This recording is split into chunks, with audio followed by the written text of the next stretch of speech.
யாத்திராகமம் 11ஆம் அதிகாரம். அப்பொழுது கர்த்தர் மோசேயை நோக்கி, இன்னும் ஒரு வாதையை பார்வோன் மேலும் எகிப்தின் மேலும் வரப்பண்ணுவேன். அதற்கு பின் அவன் உங்களை இவ்விடத்திலிருந்து போக விடுவான்.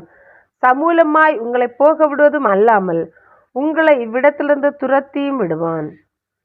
இப்பொழுது ஒவ்வொருவனும் அவனவன் அயலானிடத்திலும் ஒவ்வொருத்தியும் அவளவள் அயலாளிடத்திலும் வெள்ளியுடைமைகளையும் பொன்னுடைமைகளை கேட்கும்படி ஜனங்களுக்கு சொல் என்றார்.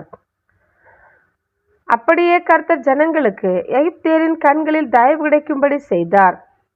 மோசே என்பவன் எகிப்து தேசத்தில் பார்வோனுடைய ஊழியக்காரரின் பார்வைக்கும் ஜனங்களின் பார்வைக்கும் மிகவும் பெரியவனாயிருந்தான். அப்பொழுது மோசே, கர்த்தர் நடுராத்திரியிலே நான் எகிப்தின் மத்தியில் புறப்பட்டு போவேன்.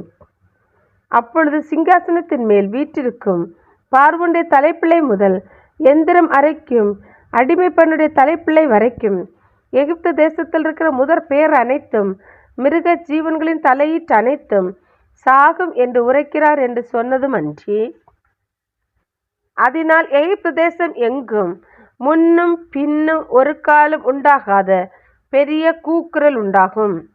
ஆனாலும் கர்த்தர் எகிப்தியருக்கும் இஸ்ரவேலருக்கும் பண்ணுகிற வித்தியாசத்தை நீங்கள் அறியும்படிக்கு இஸ்ரவேல் புத்திரர் அனைவருக்குள்ளும் மனிதர் முதல் மிருக ஜீவன்கள் வரைக்கும் ஒரு நாயாகிலும் தன் நாவை அசைப்பதில்லை.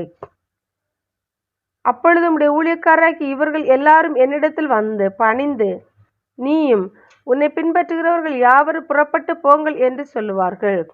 அதன் பின் புறப்படுவேன் என்று சொல்லி உக்கிரமான கோபத்தோட பார்வோனை விட்டு புறப்பட்டான். கர்த்தர் மோசேயை நோக்கி, எகிப்து தேசத்தில் என் அற்புதங்கள் அநேகமாகும்படிக்கு பார்வோன் உங்களுக்கு செவி கொடுக்க மாட்டான் என்று சொல்லியிருந்தார். மோசேயும் ஆரோனும் இந்த அற்புதங்களை எல்லாம் பார்வோனுக்கு முன்பாக செய்தார்கள்.